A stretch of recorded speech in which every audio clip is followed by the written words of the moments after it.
திருமாவளவன் தனது தேவைக்காக திமுகவை மிரட்டி வருகிறார் என்று கூறிய எல் முருகன், ஆட்சியில் பங்கு என்ற அவரது தேவை தற்போது வெட்ட வெளிச்சமாகிவிட்டது என்று தெரிவித்துள்ளார்.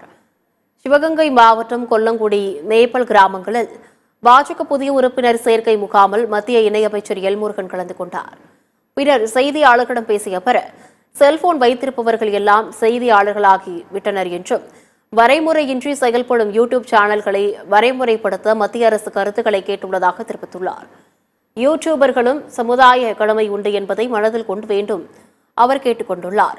தேசிய ஜனநாயக கூட்டணியில் கூட்டணி கட்சியினருக்கு அமைச்சரவையில் இடம் வழங்கப்பட்டுள்ளது என்று கூறிய எல் முருகன், அதுபோல திமுக கூட்டணியினருக்கு அமைச்சரவை பங்கு என்பது குறித்து அவர்கள்தான் முடிவு செய்ய வேண்டும் என்று தெரிவித்துள்ளார்.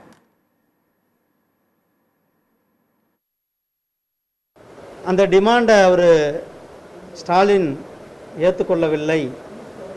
அதனால் அவர் அரசாங்கத்தை மிரட்டுவதற்காக, அதுவும் அவர் வெளிநாட்டில் இருக்கும் பொழுது அவரை மிரட்டும் விதமாக இந்த மாநாடு இருக்க போகிறது என்பதை நான் சொல்லியிருந்தேன்.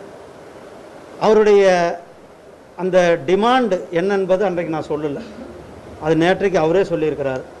ஸோ ஆட்சியில் பங்கு வேணும் அப்படின்னு அவர் கேட்குறார். இது திமுகவும் அவங்கள தான் சேர்ந்து முடிவு பண்ண வேண்டிய விஷயம். ஏன்னா அவங்க கூட்டணி, அவங்க கொடுக்குறாங்க, அவங்க எடுக்கிறாங்கன்றது நமக்கு என்னன்றது தெரியாது.